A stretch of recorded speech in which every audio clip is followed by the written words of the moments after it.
पहले बताना था। पास पेपर क्वेश्चन 4,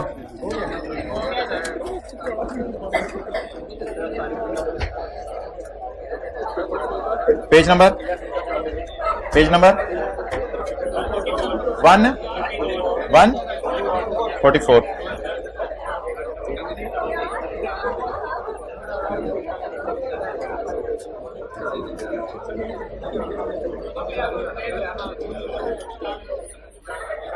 ये थोड़ी सी मेरी रिक्वेस्ट है, जरा टाइम पे आ जाए करें सारे। Past paper question number 4, Shoaib leasing limited. 1-2 minute सिर्फ दे दें, मैं ये सवाल पढ़ लूं।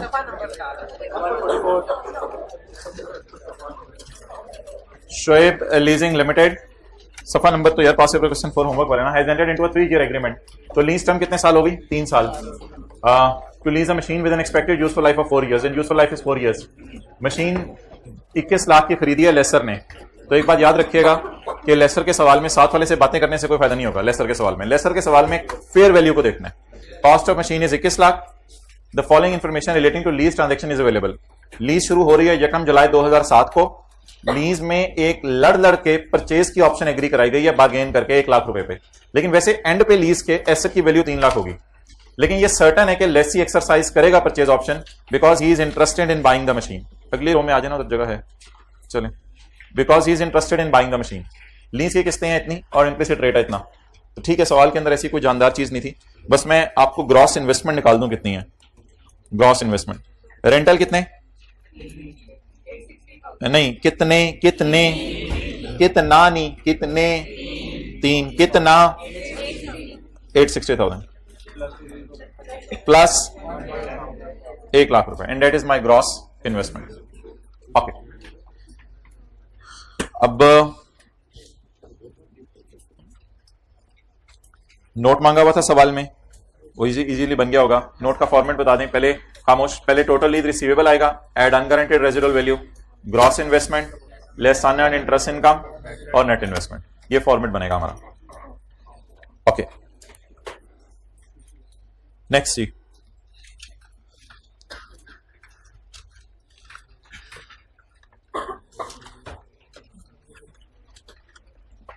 ठीक है, आई होप बच्चे पूरे हो गए होंगे।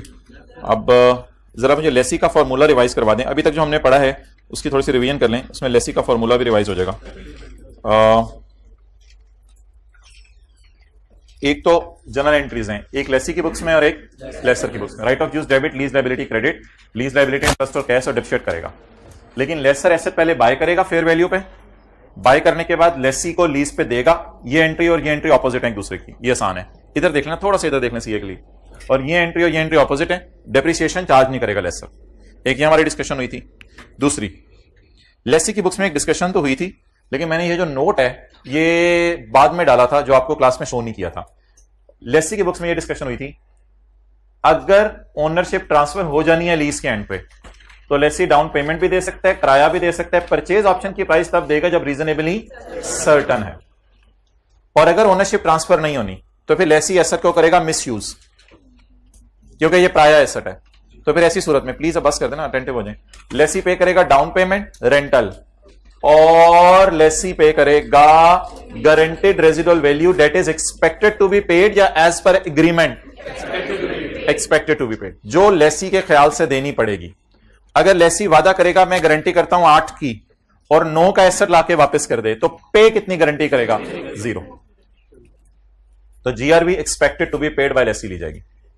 लेकिन इस सारी बहस में एक बात जनरल सी है कि अगर आप किसी भी किस्म की लीज अगर टर्मिनेट कर दें, चाहे ये वाली लीज हो चाहे ये वाली लीज हो, आपके पास टर्मिनेट करने की ऑप्शन है। तो फिर जब आप टर्मिनेट करेंगे तो टर्मिनेट करते हुए आपको एक पेनल्टी पे करनी पड़ेगी। वो पेनल्टी फिर ऐड हो जाएगी इन लीज पेमेंट, यानी एलपी का जो फॉर्मूला है। You will also show penalty for termination if lessee is certain to exercise the. अगर आप टर्मिनेट करना पसंद करते हैं तो बोलें टर्मिनेशन की क्या पे करनी पड़ेगी? पेनल्टी पे करनी पड़ेगी। ये क्वेश्चन 18 लिख लें जो हमने आउल वाला किया था। पहले जाएं यहां पे ये डायग्राम ढूंढें जहां आपने बनाई हुई है, यहां पे ये फिक्रा पहले ऐड कर लें। ये डायग्राम किताब के शुरू में बनाई हुई ना हर जगह, तो ये फिक्रा ऐड कर लें। लेसी के बुक्स में जो फॉर्मूलाज थे ये देखें ना, हाइब्रिड में क्या उधर हो रहा है। मैं पहले होमवर्क भी चेक करने आया था, तब भी नहीं बैठे हुए थे, अभी इतनी लेट आए हैं आप लोग। फिर क्या फायदा इस तरह सीए का? मर्जी है। साथ वाले को देख के कौन पूछने वाला है? अब उसे बताएं पूछने वाला पूछेगा और वो आई कैप है, तो इसलिए अभी से बाज आ जाओ। अभी तस्वीर लेनी है आपने, तस्वीर में तो फिर ये है कोई तन मन धन देने वाले हैं तो हाथ खड़ा कर दें। तन मन धन दे रहे हैं आजकल। वेल डन यार, रियली आई रियली अप्रिशिएट, क्योंकि एफआईआर 2 तन भी मांगती है, मन भी मांगती है, धन भी मांगती है। क्या फरमा रहे हैं भाई? रहने दो। धन से क्या मुराद है? पैसा। सर धन क्या? ओके। टर्मिनेशन की पेनल्टी कब डालनी है? जब रीजनेबली सर्टन हो के आप क्या करेंगे? टर्मिनेट करेंगे। लें जी, आ जाएं हाइब्रिड में, बैठ जाएं आप सेकंड लास्ट रो में लेट आने पे। शुक्रिया। अच्छा, नेक्स्ट। अब ये बड़ी इंपॉर्टेंट डिस्कशन होने लगी है, दैट इज फॉर लेसर। वो लेसर के लिए आज हम डिस्कशन करने लगे हैं। It's over now. जी जी नहीं, फिर तो एक ही चीज देगा ना, दोनों में से आ सकती है। फिर वो कह देगा वो सर्टन है, तो फिर उस तरफ चले जाना। जी भाईजान, क्या टाइम हुआ है? 9 बजे हैं। एक पिछले सेशन में एक बच्चे ने 12 बजे कहा था, फिर उसके साथ वो हुई थी जो दुनिया ने देखी थी। छोटी वाली सुई, बड़ी वाली सुई, कितने बजे हैं? 9 बजे हैं। ये कौन है? लेसी। ये कौन है? लेसर। लेसी ने लेसर को कहा कि भाईजान ये एसेट जो है ना, लीज टर्म के एंड पे मैं आपको वापस करके दे जाऊंगा। और दिल में लेसी ने बोला खटारा, यानी इसको मंड के रखूंगा, छिक के रखूंगा, और एसेट की चीखें तुम्हें सुनाई देंगी, मैं तुम्हें ये एसेट दे जाऊंगा। लेसर ने मांगी गारंटी, लेसी ने गारंटी कर दी। लेसी गारंटेड, तुम दोनों रुको ना, क्या हुआ, जल्जला आ गया। Lesi guaranteed ₹8 million. लेसी ने 8 मिलियन की गारंटी दे दी लेसर को। ये वो गारंटी है जो एग्रीमेंट के मुताबिक है, ये एग्रीमेंट में लिखी हुई है। लेसी गारंटी करके चला गया कि मैं तुम्हें 8 मिलियन की गारंटी देता हूं। इधर ऊपर देख के सीए करना है, ऊपर देख के सीए करना है। उसके बाद 10 बज गए। 10 बजे लेसर, घड़ी भी चेंज हो गई देखें, 10 बज गए। 10 बजे लेसर सोचेगा, इसकी सोच का लेवल देखें, इससे भी ऊपर जा रहे हैं। 10 बजे लेसर सोचेगा, लेसर विल अंदाजा लगाएगा, लेसर अंदाजा लगाएगा that at the end of lease, कि जब लीज एंड होगी, asset will have a fair value या residual value of 12 million. Lessor उसके जाने के बाद अंदाजा लगाएगा कि मेरा पास का तजर्बा है कि इस लेसी को मैं और भी एसेट कभी कभी देता रहा हूं, या फिर इसी तरह के लेसिस को मैंने उस मार्केट में एसेट दिए थे, तो मेरे ख्याल से जब ये एसेट मेरे पास आएगा तो इसकी वर्थ कितनी होगी? 12 मिलियन। अब इसने ऐसे नहीं सोचना जैसे लेसी सोचता था कि 8 की चीज है, मार्केट में 12, तो 0 GRV टाइप। ये डिस्कशन अब नहीं, प्लीज उस डिस्कशन को फेंक दे, वो लेसी के लिए थी। इधर 2 स्टेप्स होंगे। स्टेप 1, लेसी मुंह से वादा करके जाएगा मैं तुम्हें गारंटी करता हूं 8 मिलियन की। लेसर इसके जाने के बाद कुर्सी को थोड़ा सा पीछे करेगा, और पीछे करके लेसर सोचने लग जाएगा और सोचेगा कि मेरे ख्याल से जब ये एसेट वापस आएगा तो इसकी रेजिडुअल वैल्यू कितनी होगी? 12 मिलियन। अब स्टैंडर्ड कहता है कि तुमने अंदाजा लगाया कि इसकी टोटल रेजिडुअल वैल्यू कितनी है? 12। अब स्टैंडर्ड कहता है 12 तुमने इसकी रेजिडुअल वैल्यू ली है,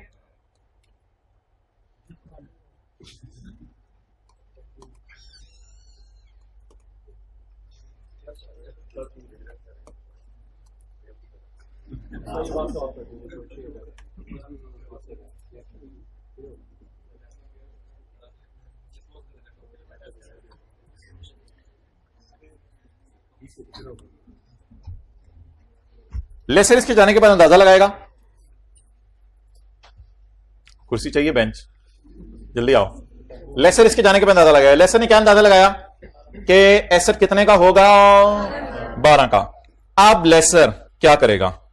लेसर ये काम करेगा, लेसर कहेगा एस्टिमेटेड रेजिडुअल वैल्यू या fair value eight the end of lease is 12। 12 में से मुझे 8 की क्या मिल गई है? गारंटी, और 4 की गारंटी नहीं दे के गया लेसी, तो 4 को क्या कह देगा?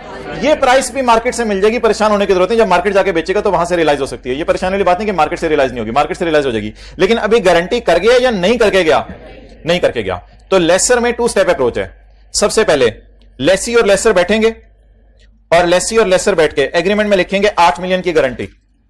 इसके बाद लेसी चला जाएगा और लेसर सोचेगा ये बाजार में शायद कितने का बिकेगा एसेट, तो लेसर का ख्याल है 12 का बिकेगा। 12 में से कितनी गारंटी ले ली है, कितनी अनगारंटेड है? 4। तो 4 को हम कहेंगे अनगारंटेड। अब एक होती है टोटल रेजिडुअल वैल्यू, एक होता है उसको तोड़ के गारंटेड और अनगारंटेड में तकसीम करना। रेजिडुअल वैल्यू वो अमाउंट होती है जो कि एक्सपेक्टेड हो to be realised at end, जो लेसर ने अंदाजा लगाया कि मुझे एंड पे कितनी मिलेगी। उसमें से amount which is guaranteed as per agreement is called as GRV and the amount which is not guaranteed is called as UGRV. अब इस सारे को मैं इकट्ठा करने लगाऊं ताकि आप जो है वो इसकी एक तस्वीर खींच लें, फिर उसके बाद इस डिस्कशन को रिज्यूम करते हैं।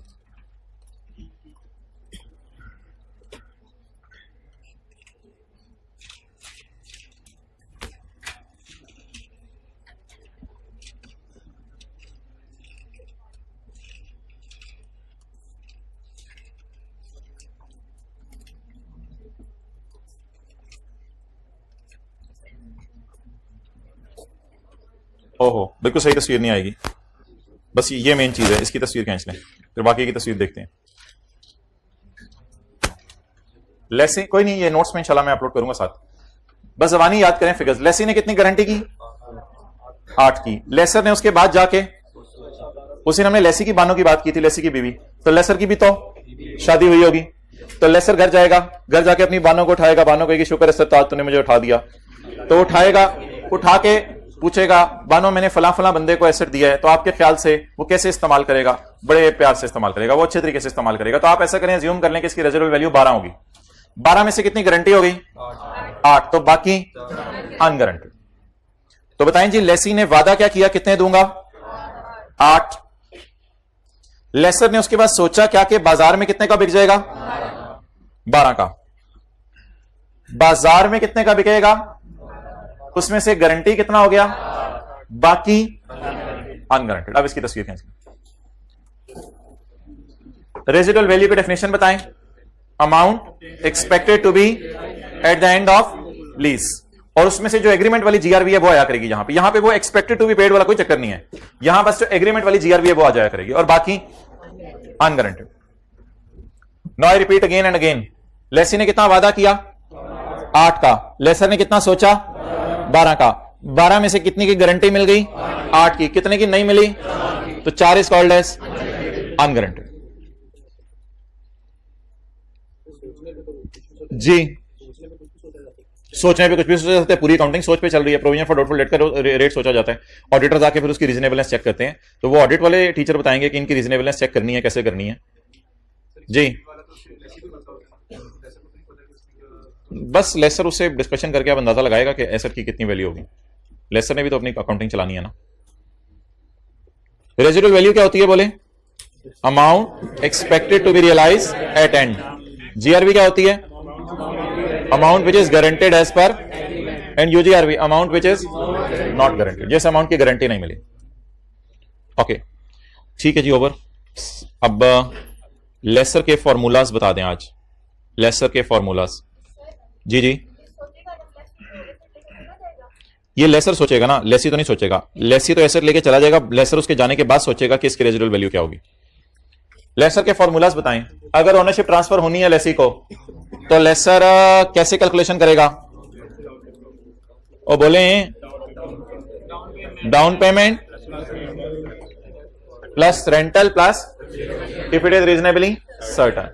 अगर ओनरशिप ट्रांसफर नहीं होनी, बहुत बड़ी बात होने लगी है, इधर सुनिएगा। अगर ओनरशिप ट्रांसफर नहीं होनी तो लेसर लेसी से डाउन पेमेंट लेगा, रेंटल लेगा और 8 रुपए लेगा। 8 रुपए, 8 रुपए, कितने रुपए लेगा? 8 रुपए लेगा, 8 रुपए लेगा। 8 रुपए किस मद में लेगा? जीआरबी की मद में। और रेड लाइन लेसर अपने एतबार से खुद सोचेगा, क्योंकि ये पैसे लेसी से नहीं ले रहा होगा। लेसी से क्या लेगा? Down payment. लेसी से क्या लेगा? रेंटल। लेसी से क्या लेगा? या 8 रुपए ले लेगा या 8 रुपए वाला एसेट ले लेगा। तो लेसी से वो 8 रुपए ले लेगा और बाद में बाजार में रियलाइज कितने कर सकता है? मैक्सिमम 4 तक रियलाइज कर लेगा, अनगारंटेड रेजिडुअल वैल्यू। तो अगर ओनरशिप ट्रांसफर नहीं होनी तो लेसर के जूते पहन के सोचें, उसको डाउन पेमेंट मिलनी है, उसको रेंटल मिलना है, उसको जीआरवी मिलनी है और उसको एसेट मिलना है। उस एसेट को अगर वो बाजार में रियलाइज करवा ले तो that is called as unguaranteed residual value. तो there is no concept of UGRV for lessee. Lessee के फॉर्मूलाज अभी हमने पढ़े थे। There is a concept of UGRV only for lessor. तो लेसर का फॉर्मूला थोड़ा सा लंबा है, लेकिन एक और बात सुन लें, ग्रॉस इन्वेस्टमेंट हम लिया करेंगे एलपी प्लस यूजीआरवी। एलपी जो लेसर अगर कभी जिंदगी में बोले ना एलपी, तो एलपी से मुराद लेसर के लिए सिर्फ ये चीजें होंगी, क्योंकि लीज की मद में उसको इतने पैसे मिलने हैं, ये तो बाजार से पैसे मिलने हैं एसेट के। तो एक और मजे की बात सुन लें, एलपी से मुराद लेसर लिया करेगा down payment plus rental plus GRV, और यूजीआरवी जो है वो अलग एक चीज हुआ करेगी। लेकिन मुझे बताएं लेसर को टोटल कितने पैसे मिलने हैं? डाउन पेमेंट भी, रेंटल भी, जीआरवी भी, और ये उसको ग्रॉस पैसे हैं जो मिलने हैं, ग्रॉस से ज्यादा इतने पैसे इसको मिलेंगे। तो इसलिए ये भी जरा ध्यान रखिएगा कि आप एलपी के नीचे ये तीनों चीजें डालें और फिर यूजीआरवी को अलग से ऐड करें। चलें जी, नोट कर लें, ये लेसर के फॉर्मूलाज हैं जी। पूछें सवाल।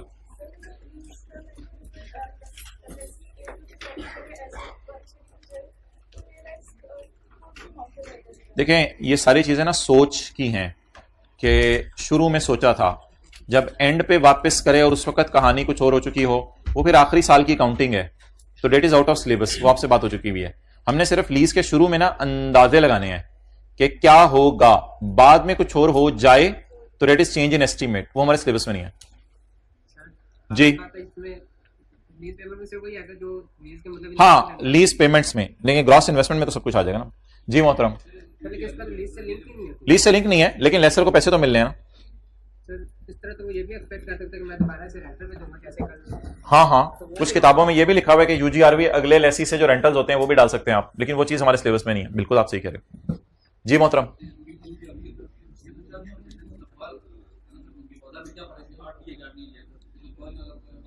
बाद में जो होगा इंशाल्लाह उसको बाद की अकाउंटिंग देखेंगी, लेकिन वो बाद की अकाउंटिंग हमारे सिलेबस में नहीं है ना, इसलिए हम तो आज खड़े होकर अंदाजे लगा सकते हैं।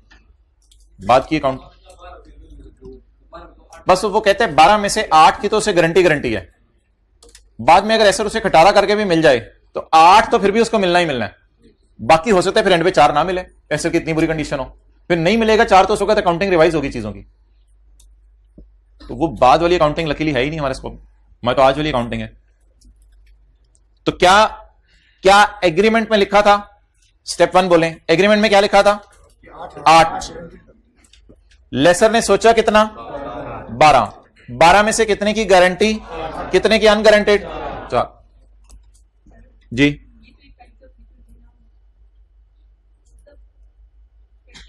असल में जो लीज है वो इस बेस पे चलती है कि फ्यूचर के अंदर आपको जो चीजें आनी है उनकी प्रेजेंट वैल्यू निकाल के आज अकाउंटिंग शुरू कर दो। तो ठीक है, फ्यूचर में ये चीजें तो आनी है आपको, उनकी प्रेजेंट वैल्यू निकाल रहे हैं, पहले दिन से वही करेंगे। ये किसके फॉर्मूलाज हो गए? लेसर के या लेसी के? लेसर के फॉर्मूलाज। तो सीधी सी बात, अगर लेसर को एसेट नहीं मिलना तो लेसर कौन कौन से पैसे लेगा? डाउन पेमेंट, रेंटल और परचेज ऑप्शन की प्राइस। और अगर लेसर को एसेट मिल जाना है वापस तो down payment, rental, miss use की कंपनसेशन, और क्योंकि एसेट भी मिल जाना है तो बाजार जाके उससे पैसे भी रियलाइज करेगा। चलें जी सवाल करें। क्वेश्चन 8 निकाल लें प्रैक्टिस का।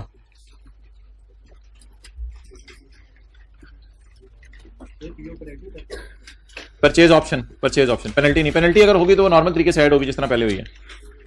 परचेज ऑप्शन की price PO. Question number 8 practice set का, पेज नंबर 85, 8 का 3। लेसर ने बाजार से कितने का एसेट लिया? अब हम बिल्कुल टाइम जाया करने लगे हैं, कुछ भी नहीं करने लगे, बस वो लेसर के फॉर्मूले में यूजीआरवी डालेंगे और वो जीआरवी की तरह ही नहीं है, बस नोट शोट बनेगा, कुछ भी नहीं होना। लेसर कितने का लिया बाजार से? 222,839। इंसेप्शन, ये असल में ना सवाल ऐसे मैंने खुद बनाया हुआ, इसके ऊपर लिख लें, ये लेसर की बुक्स में करना है, इस तरह वेग से सवाल नहीं होता है कैब में। अच्छा जी, कॉस्ट ऑफ एसेट 222,839। लीज का इंटरेस्ट रेट 10%, लीज की मुद्दत 5 साल, सालाना किराया in advance 50,000, down payment 10,000, guaranteed residual value, unguaranteed, दोनों अलग अलग करके दे रही या करनी पड़ी? करके दे दी, 8 और 4 खुद ही दे दिया तो हमें टेंशन ही नहीं। 8 और 4 खुद ही दे दिया। जब कभी कभी ऐसे करेगा, कभी कभी ऐसे करेगा, कभी कभी वो बताएगा कि टोटल 7,000 है, उसमें से गारंटी कितने की होगी 4,000, तो 3,000 अनगारंटेड, लेकिन वो इंग्लिश अलग होगी। अभी इस वाज़े तौर पे क्या कह रहे हैं, ये गारंटेड रेजिडुअल वैल्यू है और ये अनगारंटेड रेजिडुअल वैल्यू है। Clear? Okay. Calculate the following को छोड़े हम पूरा सवाल करेंगे। हम general entries, P&L, balance sheet और सारी चीजें बनाते हैं।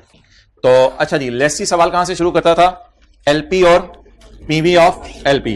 लेसर कहां से सवाल शुरू करेगा, जीआई और एनआई से। ग्रॉस इन्वेस्टमेंट, मुझे बता दें ये जो डेटा अवेलेबल है इससे आपको क्या लग रहा है कि लीज टर्म के एंड पे एसेट वापस आ जाएगा या नहीं आएगा? जीआरबी का मतलब ही क्या होता है, एसेट वापस आ जाने।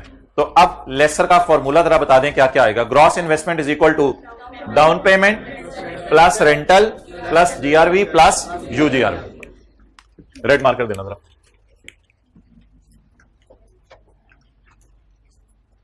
Working one, gross investment, gross investment. अच्छा, आज के बाद एक चीज सुन लें, आप लोगों ने ग्रॉस इन्वेस्टमेंट ऐसे लिखा करनी है, लीज पेमेंट्स प्लस यूजीआरबी। यूजीआरबी को थोड़ा सा परा करके लिखना है। ओके, लीज पेमेंट के नीचे लिखें डाउन पेमेंट, रेंटल और जीआरबी। कौन सी वाली जीआरबी, कौन सी वाली जीआरबी? मैं पूछ रहा हूं कौन सी वाली जीआरबी, आप कह रहे हैं गारंटेड। मैं पूछ रहा हूं कौन सी वाली net realisable NRB, net realisable वाली एनआरबी, कौन सी वाली GRB? As per agreement. Excellent, जो सुबह से क्लास ले रहे हैं वो जबरदस्त जा रहे हैं। एज पर एग्रीमेंट, वो लेसी के लिए जीआरबी कुछ और होती थी, एग्रीमेंट में कुछ और होती थी, लेते हम कुछ और थे। ये एज पर एग्रीमेंट है, ये याद रखिएगा। अच्छा, और अनगारंटेड रेजिडुअल वैल्यू, इन सबको जमा करेंगे, लपेट देंगे, ये ग्रॉस इन्वेस्टमेंट बन जाएगी। Down payment 10,000, rental number of times 50 into 50,000, GRV UGRV. एक दिन लीज का होमवर्क छोड़ेंगे, देखेगा दुनिया वाले कैसे आपको पीछे छोड़ते हैं।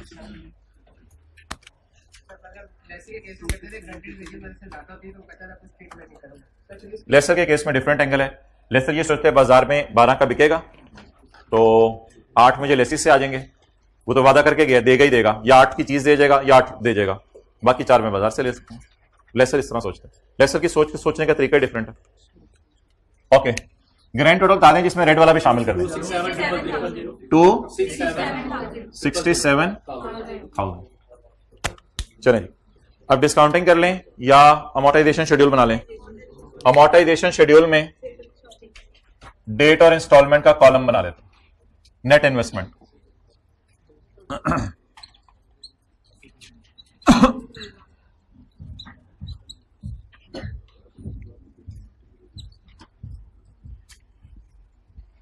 जी, डेट बताएं। यकम जनवरी 10, यकम जनवरी 10, 10,000। एरियर में है किराया या एडवांस में? एडवांस में, तो फिर ये डबल होगा ना इधर। 10,000 का आप किराया भी दे रहे होंगे और 50,000 का रेंट भी दे रहे होंगे, क्योंकि रेंटल भी किस में है, एडवांस में। 10,000 जमा 50,000, 60,000। आगे चलें, यकम जनवरी 11, 50,000। कितने किराए हो गए? 2। कितने डालने हैं? 5। तीसरा किराया 50,000, चौथा किराया 50,000, आखिरी किराया 50,000। अब पीछे क्या रह गया? जीआरबी और यूजीआरबी। ये हमेशा आपने ना सुन लें, जीआरबी यूजीआरबी लीज के एंड पे डाली करनी है। लीज 5 साल की है तो 10, 11, 12, 13, 14 के एंड पे खत्म हो जाएगी जी। ये फिगर जरा इधर ही मैं साइड पे करके लिख रहा हूं। कितना? 4,000 क्या है? जीआरबी।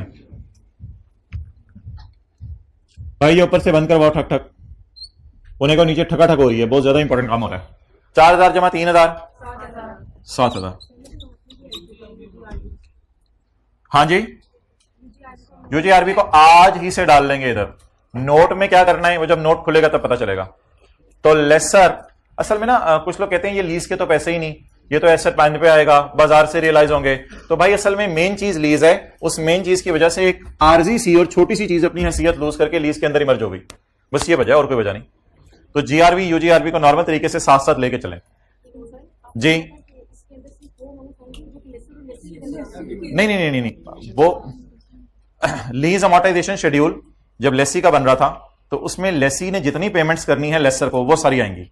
बट आज हम किसके सवाल की तरफ मूव कर गए हैं, लेसर के सवाल की तरफ। तो लेसर चीजों को और एंगल से देखता है, लेसर ये भी देखेगा ये एसर भी मेरे पास वापस आना है, तो इस वजह से इसको डाला है। ओके, तो बहरहाल क्लोज डिस्कशन, जीआरबी भी डाली करनी है, जीआरबी भी डाला करनी। अब अमोर्टाइजेशन शेड्यूल मेरे ख्याल से पूरा बनाने की जरूरत नहीं है, कोई 1-2 साल का बना लेते हैं, may be that is enough. पूरा बनाना है पूरा बना लें। नेट इन्वेस्टमेंट निकालनी है, नेट इन्वेस्टमेंट निकालनी है। अब बताएं जी, तसल्ली से रिवीजन करें, 60,000 को डिस्काउंट करना है या नहीं करना, नहीं करना। तो नेट इन्वेस्टमेंट निकालते हुए, अच्छा एक और चीज मैं कर रहा हूं, इसकी ना आदत डाल लें, ये आज तो फायदा नहीं देगी लेकिन आने वाले दिनों में फायदा देगी। ये काली वाली फिगर्स की भी पीवी निकालें और इस लाल वाले की भी पीवी निकालें। आज फायदा नहीं देगी, आने वाले किसी और टॉपिक में फायदा देगी। पीवी ऑफ लीज पेमेंट और पीवी ऑफ यूजीआरबी एंड पे जमाई कर लेनी है, एंड पे जमाई कर लेनी है। अच्छा जी, आप बताएं, ये 10,000 और पहला वाला कराया 50,000, क्या ये डिस्काउंट करना है?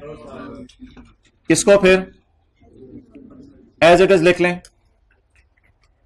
अब तसल्ली से रेंटल गिने, एक तो निकल गया इसमें, 1 2 3 4, बोले 50,000 into 1 minus 1.1 raise to power minus divided by 0.1। 60,000 को डिस्काउंट नहीं करना, बाकी 1 2 3 4 सबर प्लस, क्या जीआरवी को भी ब्लैक मार्कर से लिखा हुआ है? जीआरवी को भी ब्लैक मार्कर से लिखा हुआ है। जीआरवी बताएं 4,000, 1 2 3 4 5। अब ये तो एक ही डेटा ना, ऊपर दोबारा क्या जाना, 5, तो 5 साल पीछे लाना है। वैसे भी याद रखिएगा, जीआरवी यूजीआरवी हमेशा याद रखिएगा 5 साल ही पीछे लाना होगा, क्योंकि लीज कितने साल की है, 5 साल की। और जीआरवी यूजीआरवी हमेशा एंड पे प्लॉट होती है। अब अमाउंट बताएं पहले जीआरवी की, 4,000 इंटू 1.1 रेज टू पावर -5। मैंने जरा नीचे इसलिए लिख दिया ताकि वो रेड मार्कर वाली साइड पर ना चले जाए। Into 1.1 raise to power -5 plus 3,000 भी लीज के एंड पे ही है, 3,000 इंटू 1.1 रेज टू पावर -5। आप ब्लैक और रेड का अलग अलग टोटल ना करें, वो फिर कभी क्या करेंगे हम, अभी ब्लैक और रेड का अलग अलग टोटल ना करें। आप मुझे बस ग्रैंड टोटल बता दें। 840 840 या 839 ही चलो कर दो, ठीक है। 0.7 आ रहा है, कोई नहीं, उसके बराबर ही रख लो फेयर वैल्यू पे, वो जो सवाल में आ रही है। लेसर के केस में आप नोट कर रहे हैं काफी दिनों से कि नेट इन्वेस्टमेंट और फेयर वैल्यू बराबर आ रही है। Okay, unearned interest, what is GI? 267,000. What is NI? What is unearned interest? 44,160. अब आप बैलेंस के कॉलम से शुरू कर दें और नेट इन्वेस्टमेंट से अमोर्टाइजेशन शेड्यूल बना दें।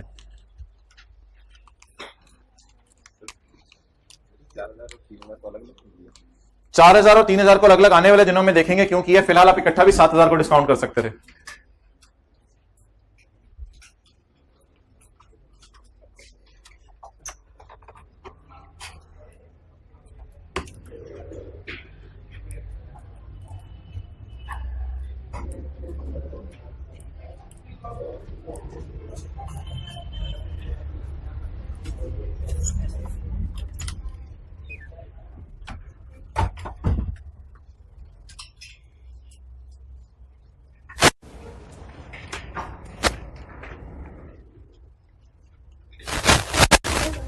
ये का क्यों निकाला है, एडवांस का सवाल है।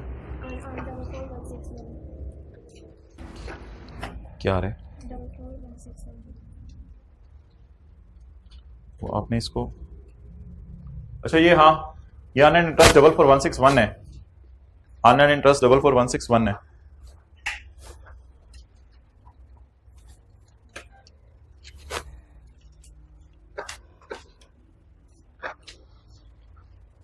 लेटना है कि नहीं, क्लास में 2-4 मिनट पहले आ जाएगा तक। कंपनी लॉ कहाँ से किस टाइम खत्म होती है? 11। ये तो एडमिशन लेते हुए सोचना था ना आपने। उनको बताएं फिर।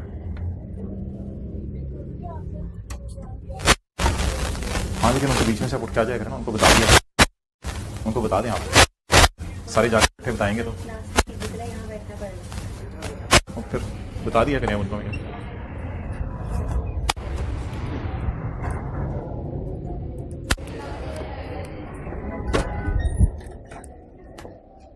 जल्दी बनाओ भाई अमोर्टाइजेशन शेड्यूल।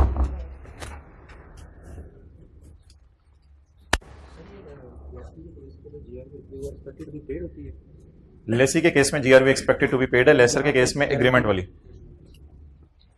बुक नहीं ली आपने अभी तक? चलो शेड्यूल तो बना लो, कैलकुलेटर ले लो यार, खरीद लो। कितने का आ रहा है कैलकुलेटर आजकल? हाफिज उमर कितने का आ रहा है कैलकुलेटर आजकल? 1500 का आ रहा है। 1500 का भाई, 1500 का कैलकुलेटर आ रहा है, सुना है, ले लें जो लोग मोबाइल। 1500 का आ रहा है, 100 रुपया कहते हो, मैं डाल देता हूँ।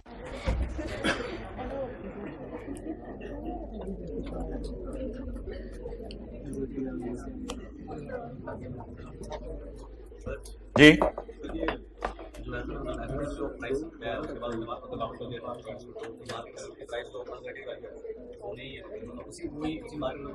भाई, अगर एसेट वापस आता है और उस वक्त मार्केट में उस वक्त वैल्यू वो नहीं है,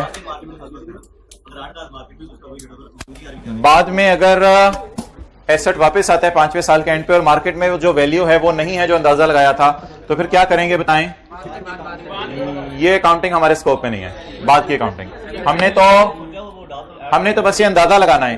क्या एक बात लिखी होगी एग्रीमेंट में, एक अंदाजा लगाना है। लिखी क्या होगी कि 8000 में तुम्हें क्या करता हूं, गारंटी। लेसर उसके जाने के बाद सोचेगा कि मेरे ख्याल से बाजार में कितने का बिकेगा, 12000 का। मैं कल आपको यह भी कहूंगा कि लेसर उसके जाने के बाद सोचेगा बाजार में ये 2000 का बिकेगा, तो मैं खुद बात को फैलाऊंगा जितना फैलाना हुआ। फिर क्या करना है, सोच लेंगे, फिर क्या करना है, फिर भी सोच लेंगे। लेसर उसके जाने के बाद सोचेगा ये तो खटारा करके देके जाएगा, 8000 गारंटी करके, ये तो बाजार में 1000 नहीं मिलना इसका। लेसर कल ऐसे भी सोचेगा, लेकिन कल आने दें। तो फिलहाल बात को हमने सिंपल रखा है। लेसी ने कितनी गारंटी की, वादा 8000, वो जो पिछला सवाल हम कर रहे थे 8000, और कितना लेसर ने सोचा, 12, बाकी 4 को अनगारंटेड में डाल दें। Okay,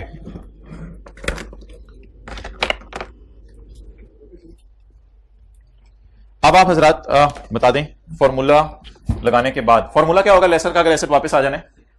down payment plus rental plus GRV plus UGRV. इन काले वालों का इकट्ठा नाम हमने क्या कर दिया, एलपी।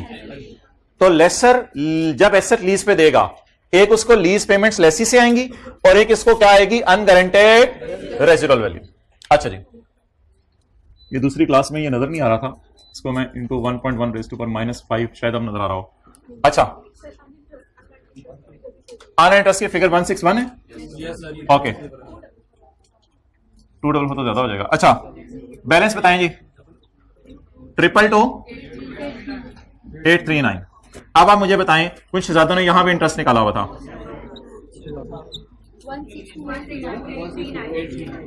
162839 16284 77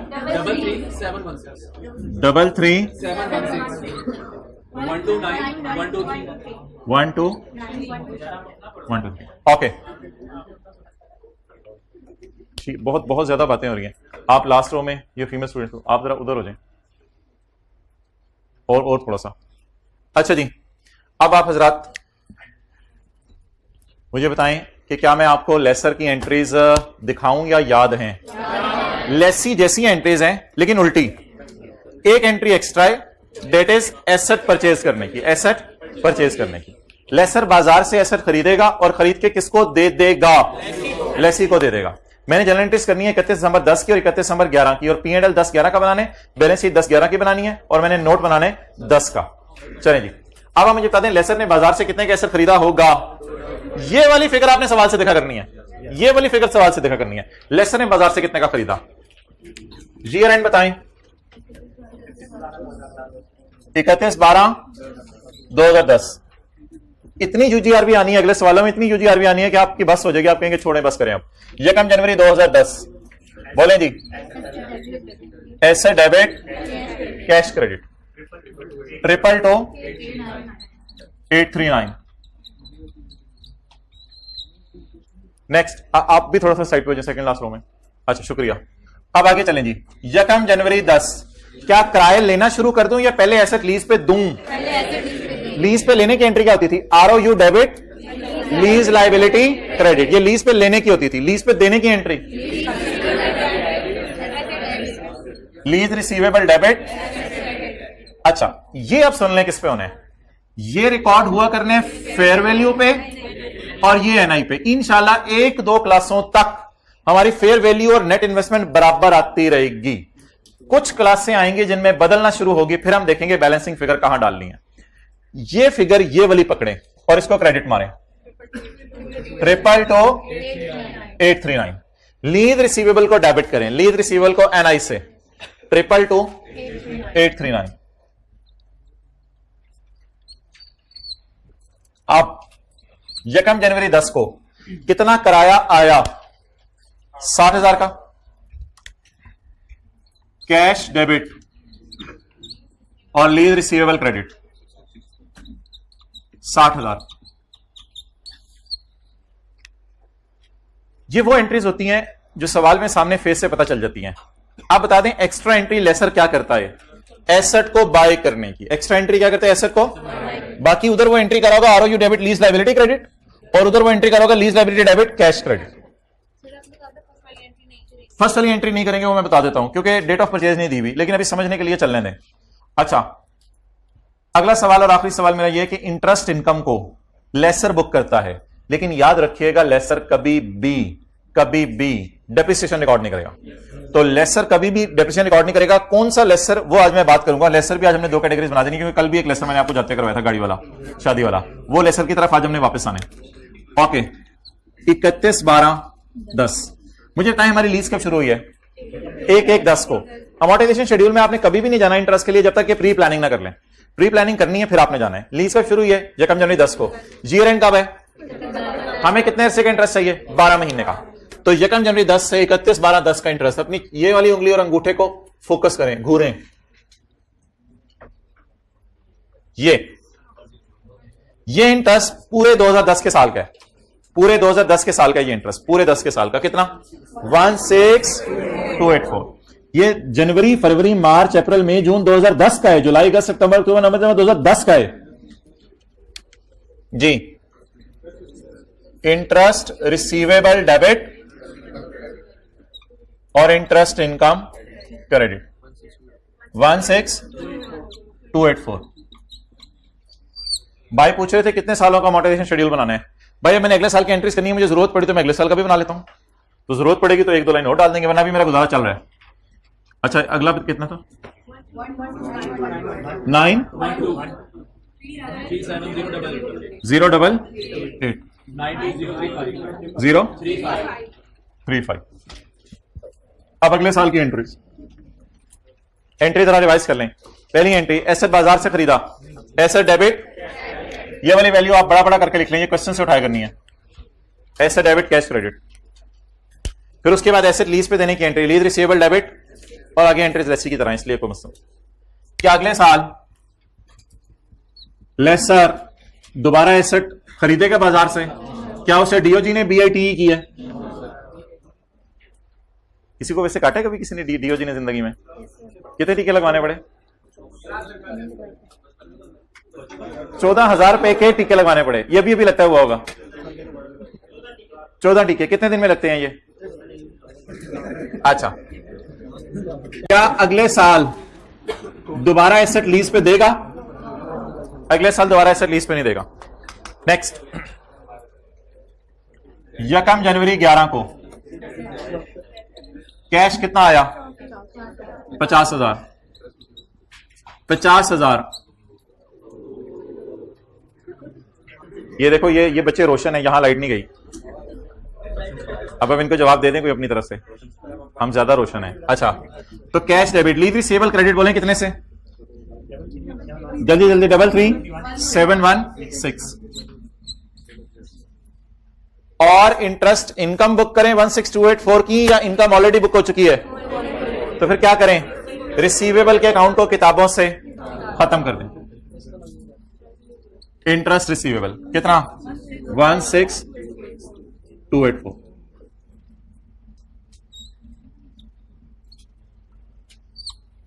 आखिरी एंट्री कर दें 31/12/11 की।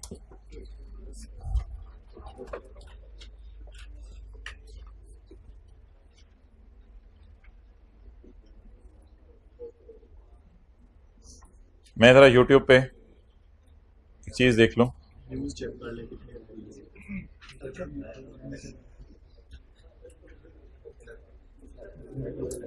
भाईजान 154 व्यूज आए हैं अभी तक। टेस्ट डिस्कशन जो हुई है हमारी टेस्ट 2 की, कोई 25-30 बंदा इधर बैठा था और टोटल 200 है, तो ये 154 में तकरीबन को 50-60 तो इधर उधर के भी होते हैं। वैसे ही चैनल सब्सक्राइब किया होता है, बरकत के लिए दबा के देख लेते हैं। तो इसका मतलब है इधर मेजॉरिटी बच्चा ऐसा बैठा हुआ है जिसने अभी तक टेस्ट 2 की डिस्कशन नहीं ली। वो हजरात हाथ खड़ा करें जिन्होंने टेस्ट 2 की डिस्कशन ले ली है, वो हजरात जो ले लेंगे इंशाल्लाह आज, और वो हजरात भी बरकत के लिए हाथ खड़ा कर दें। मैं आंखें बंद कर रहा हूं जिन्होंने IAS 38 का सैटरडे वाला क्वेश्चन अभी लेना है। पाइल अप चीजें होती जा रही हैं, पता भी नहीं चलेगा, करते करते एक दिन आपके कंधों पर इतना बोझ पड़ा होगा। ये आप बोझ अपने कंधों पर डालते जा रहे हो, ये बोझ अपने कंधों पर, और एक दिन फिर ये सारा बोझ ऐसे गिरा पड़ा होगा।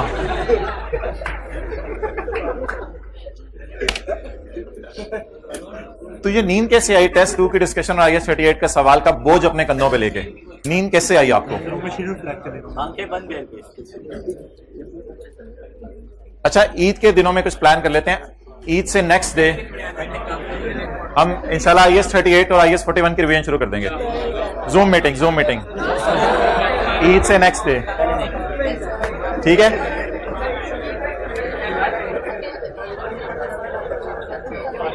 अच्छा भाई, किसी ने कोई लेक्चर पेंडिंग कवर करने हैं या कोई ऐसा मसला और वो ईद के दिनों के लिए रखे हुए हैं, तो मैंने आपके लिए अपने बड़े प्रोग्राम रखे हुए हैं ईद के दिनों के लिए।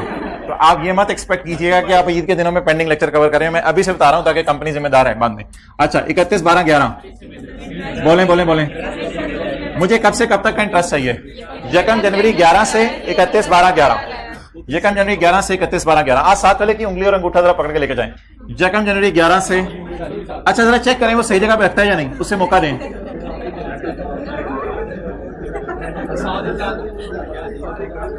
12912।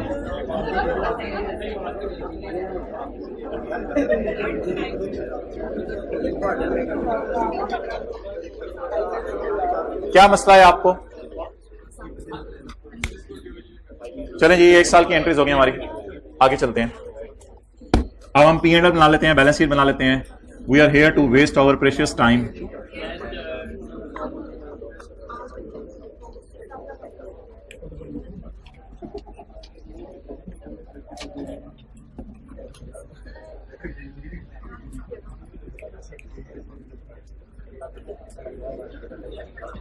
साथ वाले को इफ्तारी कराने का सवाब ले लें, कल उसके बैग में खजूर डाल दीजिएगा।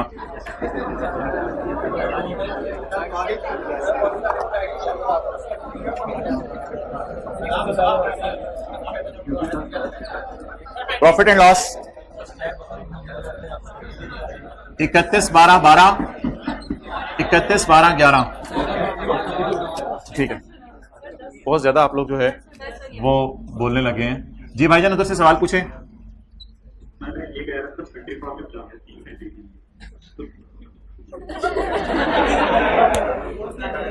आप सवाल कंटिन्यू करोगे या मैं और ज्यादा गिरूं नीचे?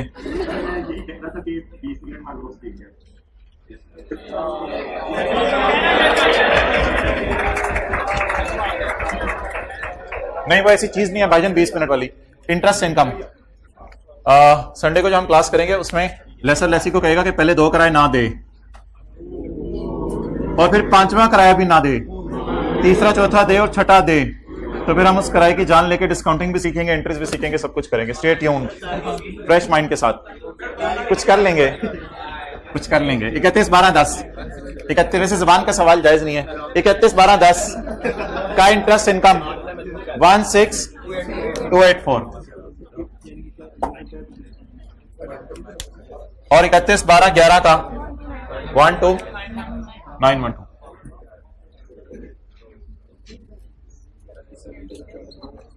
बैलेंस शीट अब हम बनाएंगे और बैलेंस शीट में 31 12 11 और 31 12 10 ये नॉन करंट एसेट्स में lease receivable, non current assets में लीज रिसीवेबल और करंट एसेट्स में current portion of lease receivable. बजाय कि हम लाइनें लगाएं और इन चक्रों में जाएं, इससे पहले हम इंटरेस्ट रिसीवेबल देख लेते हैं कि इंटरेस्ट रिसीवेबल कितना है। अब सवाल यह है कि क्या उधर जाने से पहले प्लान करना है, तसल्ली से अब देख लें, इधर उधर जाने से पहले प्लान करना है। 1 जनवरी 10 से 31 12 10 का इंटरेस्ट अगर 31 12 10 तक मिल गया तो ये रिसीव्ड है, और अगर 31 12 10 तक ना मिला तो रिसीवेबल है। अब इसमें पहला चैलेंज ये है कि इस एक साल का इंटरेस्ट ढूंढें, ढूंढने के बाद सोचेंगे मिला या नहीं। तो मैं P&L की तरह ही विजुअलाइज करने लगा हूं कि 1 जनवरी 10 से 31 12 10 का इंटरेस्ट ढूंढने लगा हूं। ये मैंने ढूंढ लिया 16284। अब अगला सवाल यह है कि क्या मिल गया है 31 12 10 को या 1 जनवरी 11 को मिला? तो मिलड और मिलेबल, मिलेबल, तो it is receivable. I repeat again, वही चैलेंज है जो P&L में था कि 1 जनवरी 10 से 31 12 10 का इंटरेस्ट पहले ढूंढ लो, इनकम में कितना जाना है, दैट इज 1628। इसमें से कितना मिल गया? मिला कोई नहीं, सारा का सारा अगले साल के पहले दिन मिला। इसलिए एक नया लाइन आइटम डालें, इसको कहते हैं लाइन आइटम इंटरेस्ट रिसीवेबल 16284। पहले ना आपने इनकम ढूंढनी होती है, इनकम ढूंढने के बाद देखना होता है कि उस इनकम में से कितना मिल गया। अच्छा, अगेन 31 12 11 की इंटरेस्ट इनकम ढूंढते हैं, इनकम पहले ढूंढते हैं। ये है इसकी इनकम, ये है इसकी इनकम। ये क्या 31 12 11 को रिसीव हो गई या अगले दिन? तो फिर इसको कहां डाल दें? रिसीवेबल। अब वो आसान काम रह गया है, हमारे साल की बैलेंस शीट बनाने के लिए हमारे साल की पेमेंट के नीचे लाइन लगा दें। चलें जी, 31 12 10 की बैलेंस शीट बनाने के लिए 31 12 10 में कोई भी पेमेंट हो। अच्छा, 31 12 10 में जो पेमेंट हुई होगी ना, या 1 जनवरी 10 को हुई होगी, या कहीं मिड में हो गई होगी, या 31 12 10 को होगी। तो 31 12 10 में कोई भी पेमेंट ढूंढ लें। ये इसके नीचे लाइन लगा दें, और ये लाइन पेपर में लगाने नहीं बैठ जाना, बस ख्याली लाइन लगा दी। ये स्केल रख दिया, स्केल रख दिया। 31 12 11 वाली, 31 12 10 का साल है ना हमारा, 31 12 11 वाली सारी पेमेंट्स, ओए है ही एक, है ही एक। 31 12 11 वाली सारी पेमेंट्स ले जाएं करंट में और बाकी सब नॉन करंट में। 3 3 7 1 6 1 2 9 1 2 3।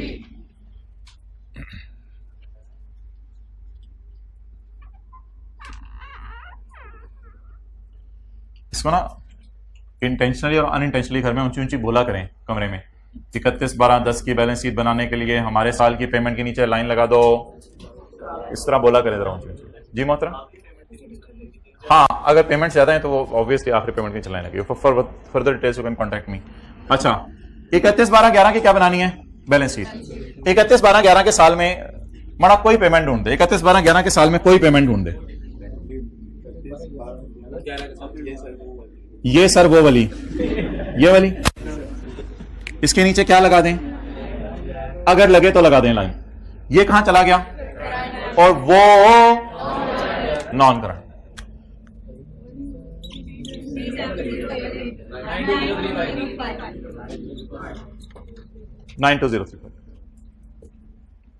DONE, okay. बोले practice makes a man perfect if he is man.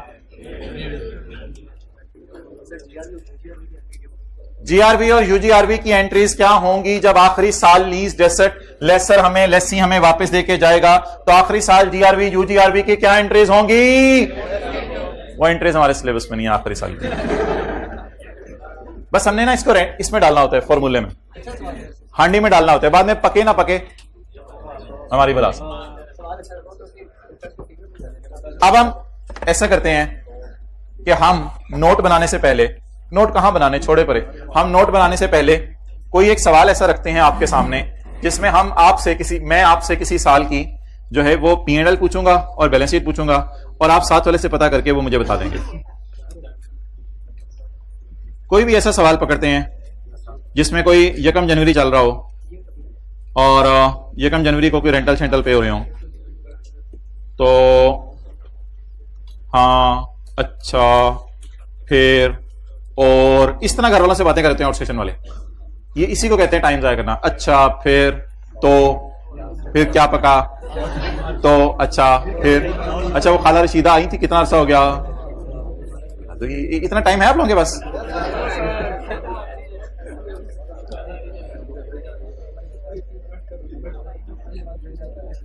अच्छा अपने रजिस्टर पे एक डब्बा बनाएं, डब्बा बना के ना मैं उसमें एक चीज सॉल्व करने को कह रहा हूं,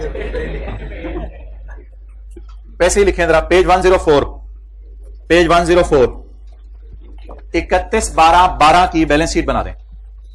पेज 104 31/12/12 की बैलेंस शीट और P&L, ताकि जरा मुझे पक्का हो जाए कि यहां तक आप पक्के हैं। 31/12/12 का P&L और balance sheet, practice makes a man perfect. हाँ 31/12/12 का P&L और बैलेंस शीट बना दें। आप लोगों ने लिख लिया अपने रजिस्टर के ऊपर पेज नंबर 104। मुझे नहीं पता लेसी का सवाल है लेसर का सवाल है, और आपको पेज खोलने की जरूरत भी नहीं, जल्दी करें। 31/12/12 का P&L और बैलेंस शीट बना दें। लेसर का मुझे नहीं पता सवाल लेसी का लेसर का, छोड़े परे, बस नोट बना दें, नोट नहीं सॉरी P&L और बैलेंस शीट 31/12/12 का, कंपैरेटिव के साथ नहीं। मैं आपका कंपैरिजन कर सकता हूं किसी से, मेरी हिम्मत, आप अपने अंदर ही एक आप हो।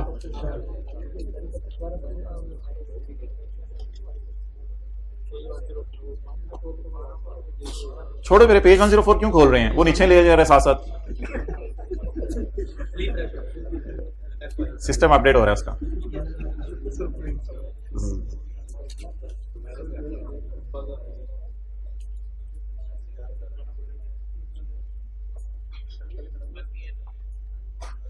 हाइब्रिड में जिस स्टूडेंट का बन जाए P&L बैलेंस शीट को साथ वाले के सर पर हाथ रख दे, जिसकी निशानी होगी आपने बना लिया है, रखें हाथ अपने सर पे रख लें शफकत का। अभी तक किसी ने हाथ नहीं रखा, हाथ रखें अपने सर पे।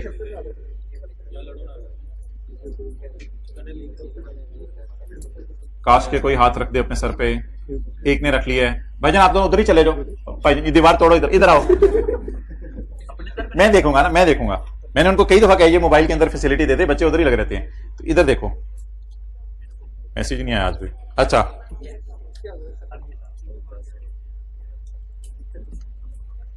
ओके, बना लिया जी। अच्छा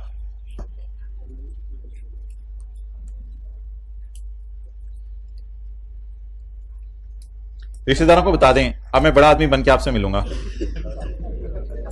लेकिन ये एक आप में क्वालिटी होगी कि आप जितने बड़े बनते जाएंगे ना, उतना आपको पता चल जाएगा कि आप उतनी आजिज़ी आपके अंदर आती जाए। अच्छा P&L, दरख्त जितना घना होता है उतना झुकता जाता है, तो आपने भी जितने बड़े होने उतने झुकते जाने। 31/12/12 के P&L में मुझे बता दें इंटरेस्ट इनकम। 31/12/12 साय की तरफ देखें, साय की तरफ देखें। 31/12/12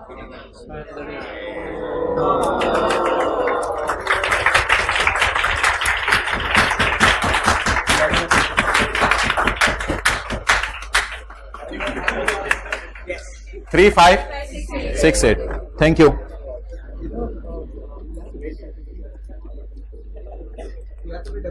वो बंदा ढूंढ के दें जिसने 49 या 2042 लिखा हुआ है, वो बंदा ढूंढ के दें, बस ये आपका काम है आज, वो बंदा ढूंढ। अच्छा बैलेंस शीट 31/12/12 की बैलेंस शीट बनाने के लिए 31/12/12 की पेमेंट के नीचे लाइन लगा दें, वो ये वाली पेमेंट है। 31/12/12 के लिए, चुप यार, मेरा कोई दोस्त नहीं है, मैं किससे बातें करूं। 31/12 नहीं, मैं सोच के दोस्त बनाता हूं।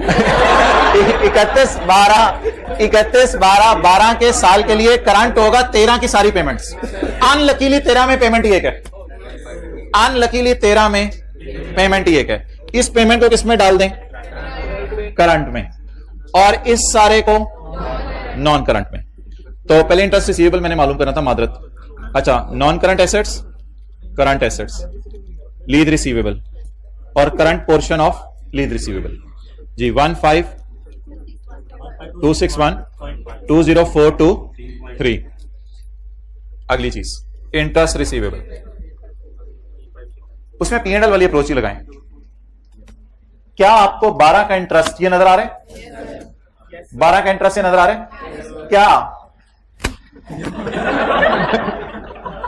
अच्छा, ये लो। क्या ये इंटरेस्ट 31/12/12 को पे हो गया? और बोले क्या ये इंटरेस्ट 31/12/12 को पे हो गया? रिसीव, तो ये रिसीवेबल है, रिसीवेबल है। तो 3568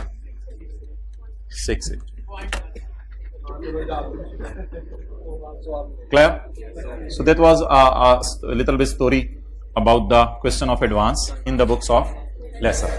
अब हम क्या बनाएंगे जिंदगी में? नोट बनाएंगे।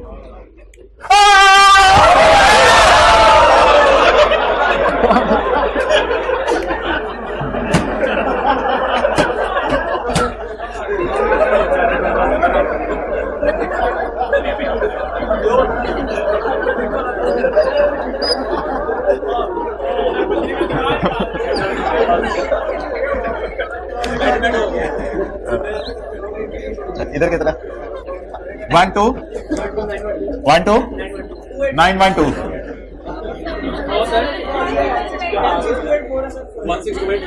1 6। अच्छा बस खामोश। 16284 9 1। मैंने पहले क्या लिखा हुआ था? बस चले। 222 839 162839 12912 92035। ओके, अब जी हमने नोट बनाने के लिए अटेंटिव हो जाए। नोट पहले तो तकरीबन आधा नोट लेसी जैसा बनेगा, जिसमें हम मैच्योरिटी एनालिसिस बनाएंगे। तो वो मिटा के भी बेचारा सही तरह नहीं गया। ओके, कंपनी का नाम, या दोबारा वो शुरू कर दो रोके। कंपनी का नाम